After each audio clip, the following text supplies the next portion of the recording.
General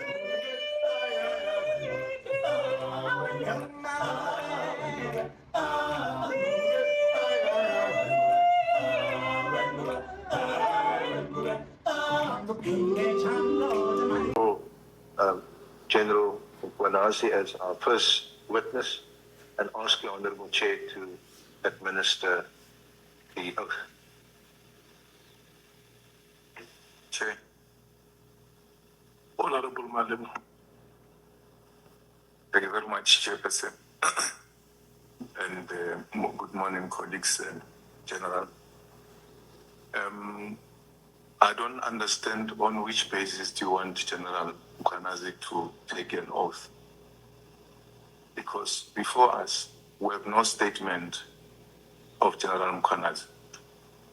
We have a supplementary statement. Supplementing what? Because he must first depose to us a statement, and if there is anything to be supplemented, it should be done so. The statement we have is a statement disposed to the Commission. We have said to this legal team here, time and again, that we are not a junior committee of the Commission. There is no statement of General Mkhwanazi before us. There is a statement of General Mkhwanazi to the Commission. And therefore, in the absence of his statement to the ad hoc committee of Parliament, on which basis do you want him to take an oath? You should know, Chair, that a supplementary statement should be supplementing the original affidavit, if you wish to say so. There is no such. And therefore, General Mkhwanazi is not proper before us. And this legal team has failed us because in the deliberation, we made it very clear, if colleagues are honest with each other, we repeatedly said we cannot use the statement of the Commission. We are not a junior of the Commission. We have nothing to do with what the Commission is doing. We are a Parliament, a Committee of Parliament. Now you want to use a material that is being used and sourced by a commission established by the executive in this separate arm of the state. It is wrong, it is unconstitutional. We have to do things properly. And the proper way is, there must be an original statement to us as an ad hoc committee, and if they so wish to be a supplementary statement, let it be. I even said, it doesn't matter, Chair, in that meeting. I said, we can even say to General Mkhwanazi, the first pages of that commission statement, where the statement is directed to a commission, they can be amended to say the ad hoc committee of Parliament. And we have something that is directed to us, which will become our property, which will go into the archives of Parliament as General Mkhwanazi's statement to Parliament. In the history of this Parliament, when our children and grandchildren and children of children are going to be looking for General Mkhwanazi's statement to Parliament, they won't find it in the archives. So it's not proper before us. And the legal team is to be blamed, not himself. Thanks.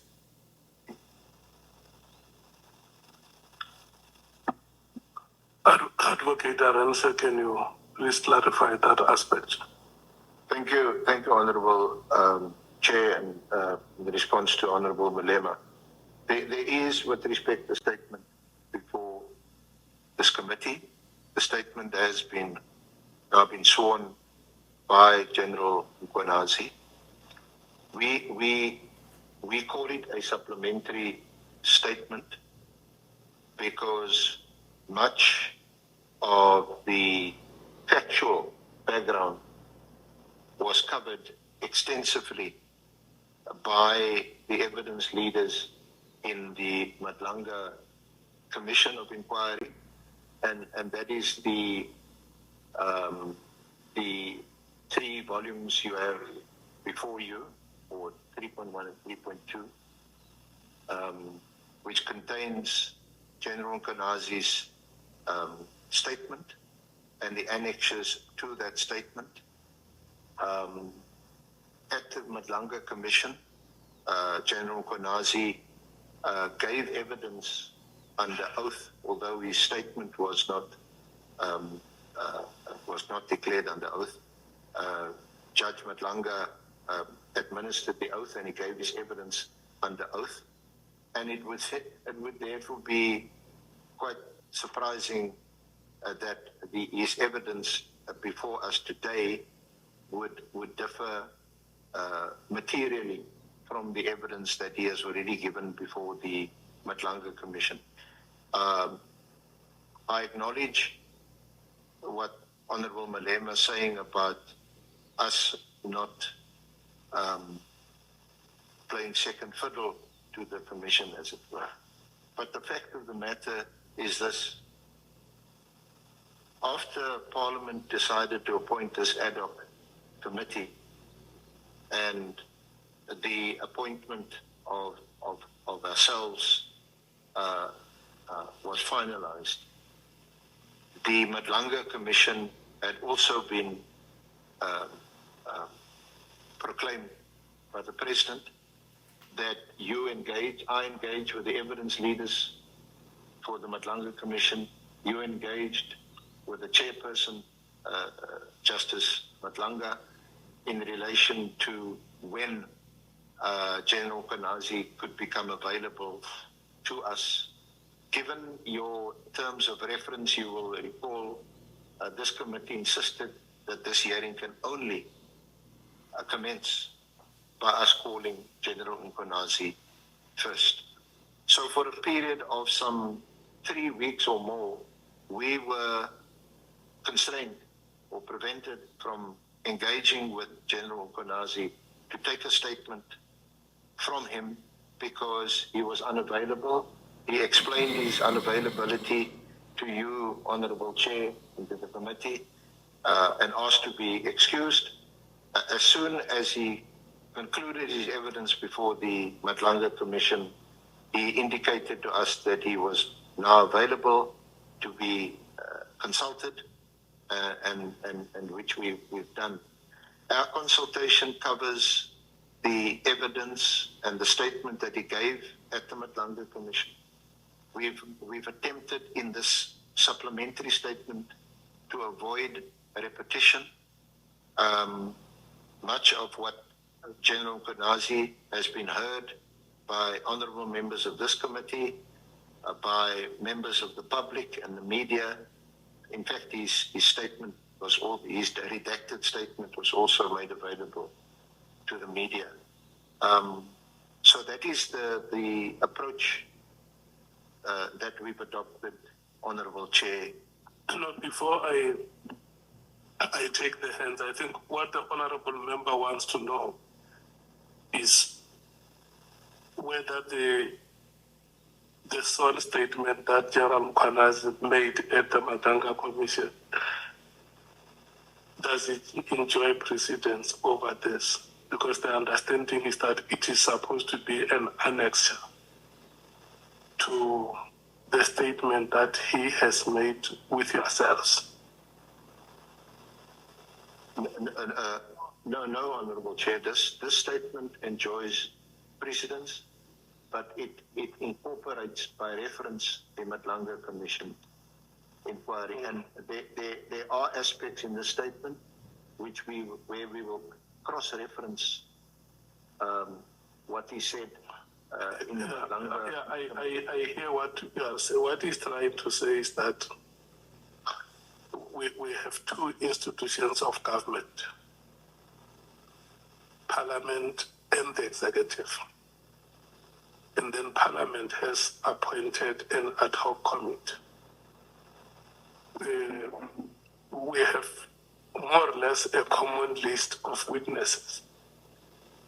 So when a witness comes here, a witness deposits a sworn statement to us in accordance with our terms of reference. And then when we come to the proceedings, we then say, this witness who is appearing before us has also appeared elsewhere. Your statement as the ad hoc committee is this one,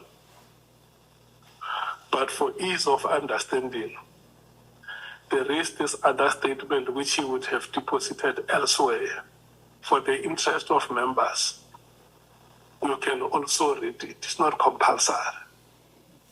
But if you want to enrich your understanding, you can also read this other statement. That is what the honorable member wants to know. And his problem is that the word supplementary is used when this statement is supposed to be an original statement before Parliament, because it is not a document of another arm of government. It's a document of this arm of government, which is Parliament. So what we then have to understand between yourself and General Mkhwanazi is the ownership of this document. That this is the document which I myself, as General Mkhwanazi, had deposited before you as Parliament.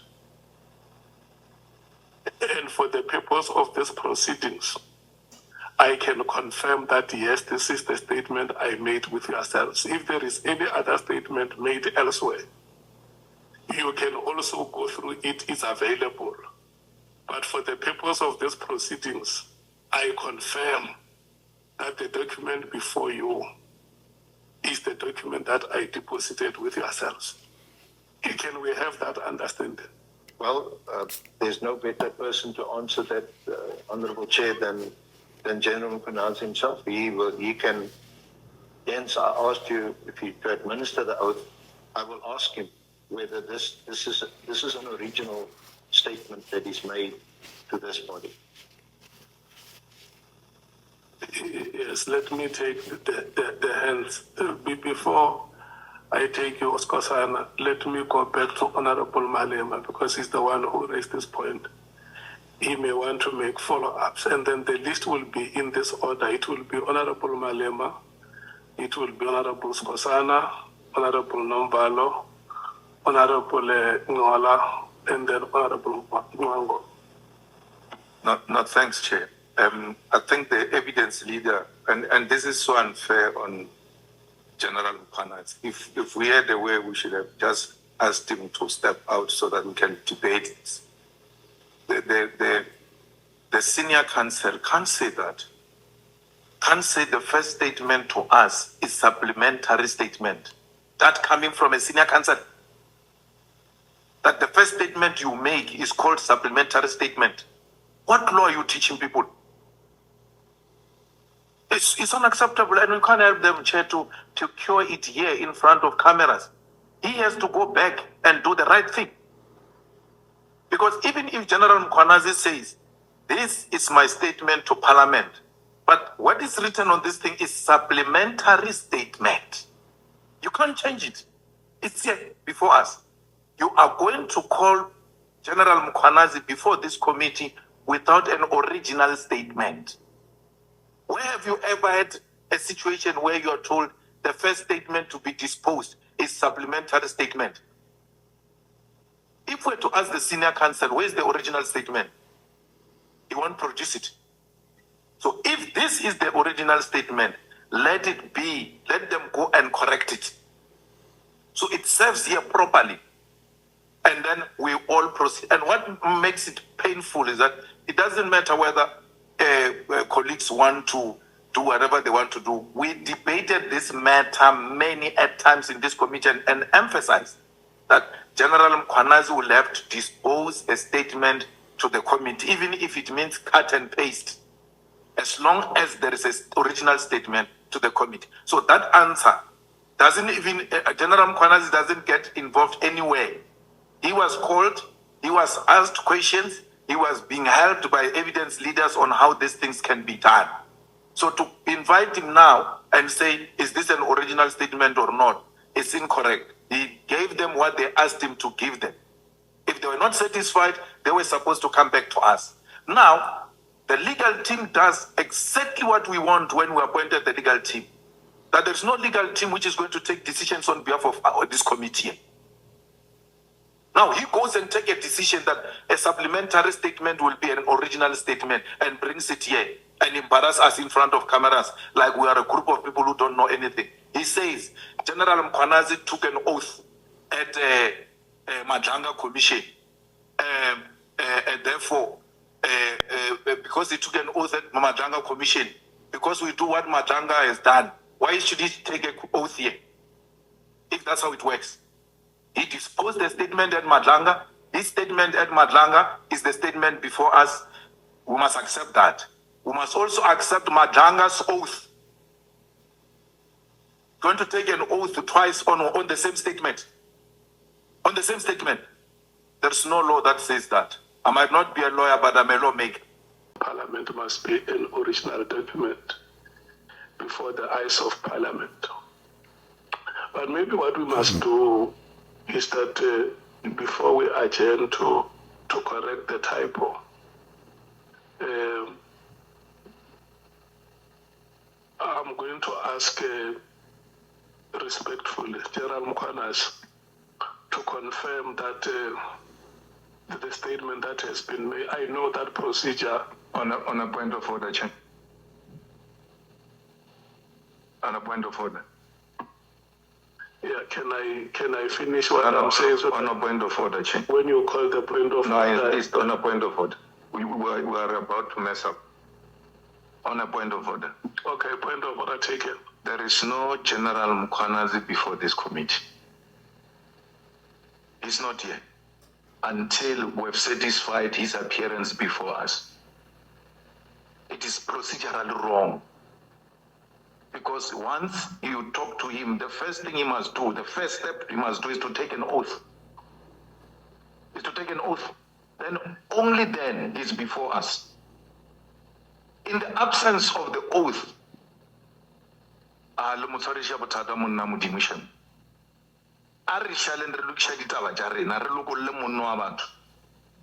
let's release him. He's not part of this mess. He's a witness called to come before us after he was told he met all the requirements. You can't ask him anything. The only time we're going to interact with him, because if you ask him something, I'm also bound to ask him something, because me and you enjoy the same rights. And then the whole house is going to start asking him questions. He has not administered an oath of, has not taken an oath. So please, Chair, we are all agreed. Let's release him. And I don't know if 15 minutes is realistic, because he's going to take up issues with the legal team as well when they arrive there. So I don't know, but to engage General Mkhwanazi is actually out of order, because he's not before us. He has to first take, he's not a member of Parliament. He has to first take an oath, and then from there we can engage him. Yeah, no, that is a valid point, Honorable Member, and I 100% agree with you that he is not properly appearing before us. And before we ask him any question, he must have taken an oath with us. And I will stand by your advice, because I wanted to save, and I understand that procedurally I would have been wrong, so that we must know whether we are going to proceed or we are not going to proceed.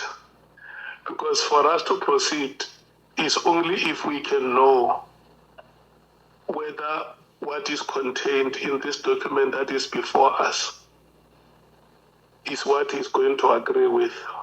That yes, this is what I deposited before you, and then the corrections which are made must be made, and then we reconvene and proceed. But for now, I agree with Honorable Malema that we will not be able to ask him any question until he has taken a statement with us. So we are going to break now. We are going to break senior counsel and determine whether the mistakes that are on the document are correctable. Yes. Let me take senior counsel, Honorable Mfadonva. If I may just remind the honourable members of the events leading up to this hearing.